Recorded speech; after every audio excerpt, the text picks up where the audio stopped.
আসসালামু আলাইকুম। Welcome to my today's blog. So hello everyone, সবাই কেমন আছেন? আশা করি সবাই খুব খুব ভালো আছেন। আজকে আপনাদের সামনে চমক নিয়ে হাজির হয়ে গেলাম। সো আমার হাসব্যান্ড আমাকে কি সারপ্রাইজ দিল সেটাই আজকে আমি আমার নতুন ভিডিওতে আপনাদের সঙ্গে শেয়ার করব। অ্যাজ এ টিচার হিসেবে আমাকে যেহেতু সকাল থেকে বিকেল পর্যন্ত অর্থাৎ বেলা ৪টা পর্যন্ত দুনিয়ার প্যাচাল পাড়তে হয়, সেই প্যাচালটা একটু রিলিফ হবে এখন আমার মনে হচ্ছে। আসলে সে আমার কষ্টটা একটু অনুভব করতে পেরেছে। তার জন্যই হয়তো এটা আজকে হঠাৎ করে অফিস থেকে দেখলাম যে এই বক্সটা নিয়ে ঢুকছে, আমার হাতে তুলে দিল। সো আমি তো সেই রকমের অবাক। কি আর বলবো? সেটা বলে প্রকাশ করার মতো নয়। সো এইটা পেয়ে আমি এতই আনন্দিত হয়ে গিয়েছিলাম। সো কখন এটা আনবক্স করব এবং আমার ভিউয়ার্সদের সঙ্গে সেটা আমি শেয়ার করব, সেটাই শুধু চিন্তা করছিলাম। So wow! আসলেই আমি যখন এই গিফটটা আমার হাতে পেলাম, আমি তো থান্ডার্ড হয়ে গিয়েছিলাম।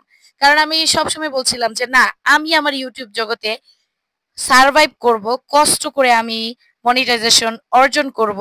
আমি কোনো কিছু কিনব না। এটা আমি হিস্ট্রি করে দিব।" এই ডায়ালগটা আমি সবসময় মারতাম আরকি। যাই হোক, এই ডায়ালগটা এখন আসলে ডায়ালগই রয়ে যাবে। কারণ আ আমার হাসব্যান্ড আসলে আমার এই কষ্টটা অনুভব করতে পেরেছে যে, তার আসলে একটা মাইক হলে মনে হয় যে বেটার হয়। ভয়েসটা সুন্দর হবে এবং তার গলার একটু আরাম হবে। সব জিনিস মিলিয়েই আসলে সে আমাকে এই গিফটটা হাতে তুলে দিয়েছিল আজকে। সো গিফটটা পেয়ে আমি অনেক খুশি।